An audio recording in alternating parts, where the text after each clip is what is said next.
और ईरान के खिलाफ जारी सैन्य अभियान को 11 दिन हो चुके हैं। इन 11 दिनों में हर दिन ईरान में बारूदी तबाही मची है।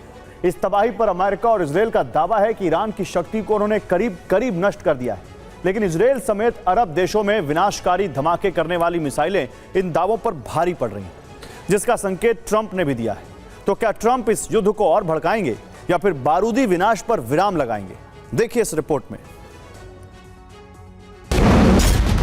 जानकारी ये दी गई है कि अब तक ईरान में 5000 से ज्यादा लक्ष्य तबाह किए गए हैं। 50 से ज्यादा ईरानी जहाजों को जल समाधि दे दी गई है, क्योंकि सेंटकॉम का दावा है कि ईरान पर घातक हमलों में IRGC का मुख्यालय, सैन्य खुफिया केंद्र, ballistic missile launch pad, air defence system, anti ship missile battery, ईरानी नौसेना के जहाज, पनडुब्बियां, सैन्य संचार ढांचा, मिसाइल और ड्रोन अड्डे तबाह हो चुके हैं। वो भी तब जब ईरान पर हमले में B-1, B-2, B-52 जैसे घातक bomber, F-15, F-16, F-18, F-35 जैसे लड़ाकू विमान, MQ-9 जैसा हमलावर ड्रोन इस्तेमाल हुए हैं। जब अमेरिकी पैट्रियट, थाड और सीराम जैसे डिफेंस सिस्टम तैनात किए थे। तो यह युद्ध जिस दिशा में जा रहा है वो दिशा बता रही कि इजरायल मोर्चा संभालेगा तो टारगेट परमाणु ठिकाने होंगे, जिसमें कुम और नतांज जैसे केंद्रों पर संकट बढ़ जाएगा।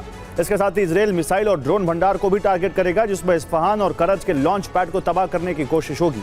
यही नहीं, अब ईरान के ऊर्जा इंफ्रास्ट्रक्चर को भी नुकसान पहुंचाया जाएगा। यानी तेहरान के पास जितने भी तेल भंडार और दूसरी रिफाइनरियां हैं वो खतरे में हैं। IRGC के गुप्त हेडक्वार्टर और सैन्य ठिकानों पर भी बड़े हमलों की आशंका है। यही नहीं, अब इजरायल के टारगेट पर नई लीडरशिप के अंडरग्राउंड ठिकाने भी हैं। इन सब के अलावा इजरायल ने इस समय एक अहम टारगेट का चुनाव भी कर लिया है। टारगेट है स्ट्रेट ऑफ हॉर्मूज, जिसके पास ईरानी नौसेना के ठिकाने। लेकिन ईरान की तैयारी बता रही कि अगले 1 महीने के लिए जंग की तैयारी वो भी कर चुका है। इसलिए अंडरग्राउंड लॉन्चर्स पर तैनात मिसाइलें कतर, UAE, सऊदी अरब, कुवैत, बहरीन, ओमान के अमेरिकी बेस पर गिराने के लिए तैयार है।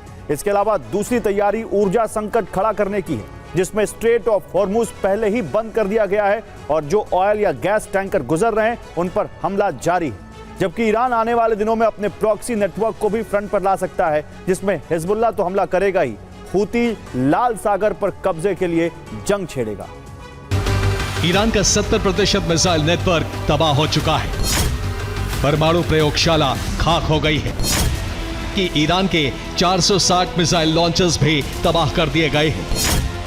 अब सिर्फ 150 मिसाइल लॉन्चर्स बाकी हैं।